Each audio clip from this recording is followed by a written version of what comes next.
बिस्मिल्लाहिर्रहमानिर्रहीम। अस्सलाम वालेकुम दोस्तों, कैसे हैं आप दोस्तों। आज हम आपको मुर्गियों की वैक्सीन के बारे में थोड़ा सा इंट्रोडक्शन देंगे कि वैक्सीन क्यों की जाती है और उसका फ़ायदा क्या है और कौन कौन सी बीमारियां हैं जिनको हम वैक्सीन कर सकते हैं और उन बीमारियों का इलाज किया जा सकता है। असल में वैक्सीन जो है वो किसी भी बीमारी के आने से पहले उस बीमारी के इलाज का इंतज़ाम किया जाता है। जिस तरह के गंभोरो एक बीमारी है, तो गंभोरो में क्या होता है कि मुर्गी जो है वो उसमें सांस की मुश्किलात आती हैं, दिमागी असरात उस पर हो जाते हैं, उसकी मुर्गी की या चूज़ों की गर्दन जो है वो मुड़ जाती है, उसमें कमज़ोरी आ जाती है, लागरपन आ जाता है और अंडों की कमी हो जाती है।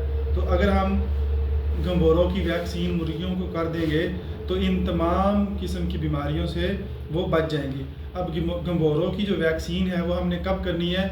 एक दिन के चूज़े को हमने एंटीबायोटिक वगैरह देने हैं, लेकिन जब चूज़ा 3 से 4 दिन का हो जाए तो तब हमने लाजमी उसको गंभोरों की वैक्सीन कर देनी है।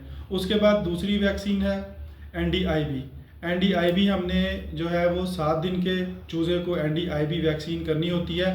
NDIB वैक्सीन अगर हम नहीं करेंगे तो इससे जो पैदा होने वाली बीमारी है उसकी अलामात आपको बता देता हूँ कि जो मुर्गियाँ या चूज़े होते हैं वो छींकना शुरू कर देते हैं, वो खांसी उनको आ रही होती है, बार बार खर्राटे की आवाज़ आ रही होती है, उनमें सांस की कमी हो रही होती है और आँखों, नाक और आँखों से पानी बह रहा होता है।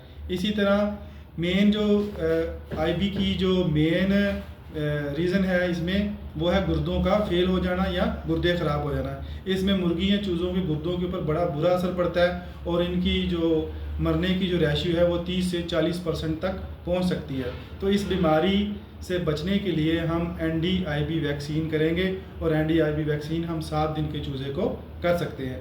उसके बाद जो तीसरी वैक्सीन हमने करनी है वो 9 से 10 दिन के चूज़े को हमने वैक्सीन करनी है और उस वैक्सीन का नाम है एंडीलासूटा।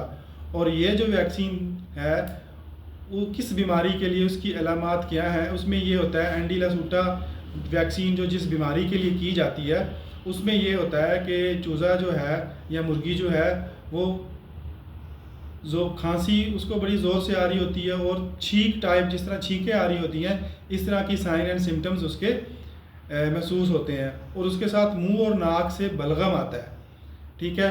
और गर्दन जो होती है मुर्गी की, वो मुर्गी गर्दन दुम की तरफ मोड़ कर खड़ी हो जाती है और इसके साथ साथ वो खाना और ख़ुराक खाना छोड़ देती है और पानी का इस्तेमाल ज़्यादा करती है। तो इसमें इसको रानी खेत भी कहा जाता है और इसमें जो मुर्गियों की शरह मुआत है वो 100% है। एक दफ़ा ये बीमारी आपके शेड के अंदर आ गई और अगर आपसे कंट्रोल ना हुआ तो सारी की सारी जो मुर्गियां हैं वो मर जाएंगी और आपको जो नुकसान है वो नाकाबिले बर्दाश्त होगा।